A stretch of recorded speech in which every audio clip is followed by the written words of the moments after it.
We are so back in college, and as the mission field seems to have changed, the mission remains the same. All about Jesus, it always has been. The more I come back to college and have a lot of discussions, conversations with friends, both religious and non religious, both theistic and atheistic, the more I kind of realize that I'm getting kind of sick of apologetics. I'm sick and tired of apologetics. I don't really care what age the earth is. I don't really care how you think the line between micro and macro evolution is drawn. I don't care which of the gospels is the oldest. I don't care about what you think about the Old Testament God and how he's so harsh, unforgiving. I just want to talk about Jesus.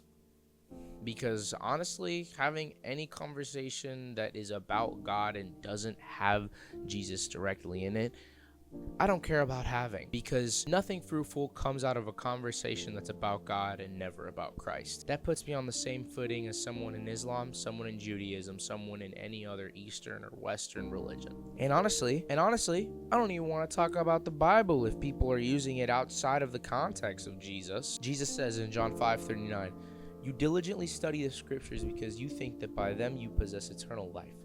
These are the scriptures that testify about me, yet you refuse to come to me to have life." Later on in verse 46, "If you believed Moses, you would believe me, for he wrote about me. But since you do not believe what he wrote, how are you going to believe what I say?"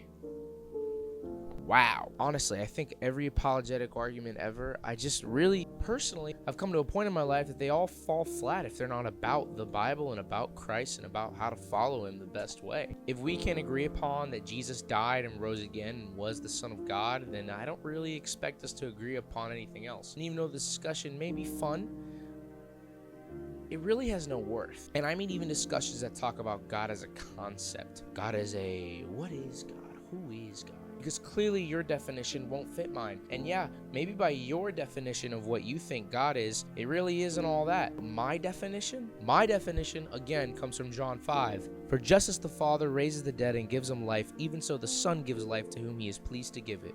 Moreover, the Father judges no one, but has entrusted all judgment to the Son, that all may honor the Son just as they honor the Father. He who does not honor the Son does not honor the Father who sent him." I don't care to talk about God if we're not going to mention Jesus, because Jesus is my definition of God. I don't want to talk about any other prophet, religious figure, leader, follower, because Jesus is my one true prophet. Jesus is my one true standard. Jesus is my one true judge, my be-all, end-all, and my one true God. Once again, I gotta bring up a banger verse I consistently quote. 1 Corinthians 2. "For I resolved to know nothing while I was with you except Jesus Christ and him crucified. I came to you in weakness and fear and with much trembling. My message and my preaching were not with wise and persuasive words, but with the demonstration of the Spirit's power, so that your faith might not rest on man's wisdom, but on God's power." We're not gonna solve the God equation and figure out the answer to life if we're only sticking to man-made wisdom, because using man-made means will truly only allow you to get to man-made outcomes, and those man-made outcomes aren't going to be miraculous, and they're not going to be as powerful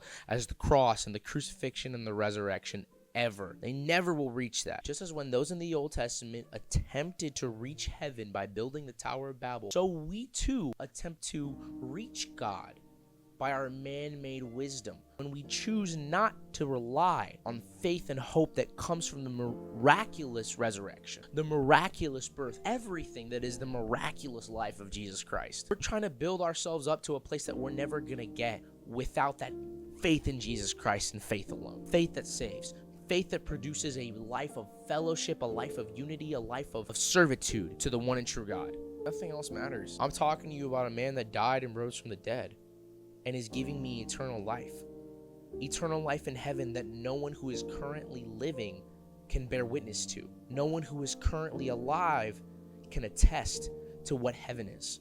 No one can say that they have seen the Father. No one can say that they truly have seen God in all of his infinite wisdom. And yet God chose to reveal himself through Christ, and we don't want to use that. Just a thought, y'all.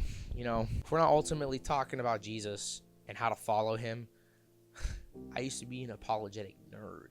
I loved being well-versed on the cosmological argument, morality, conscience, evolution. Man, none of that matters.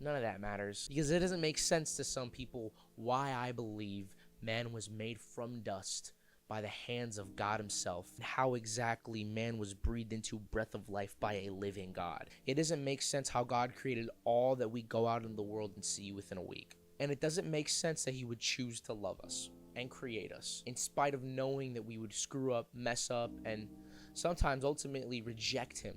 And yet God as the paradigm, God as the utter epitome of goodness, chooses to sacrifice his son to direct us towards him because he wants what is good for us. And what is good if not God? I know nothing but Christ and him crucified. Run the race, keep the faith.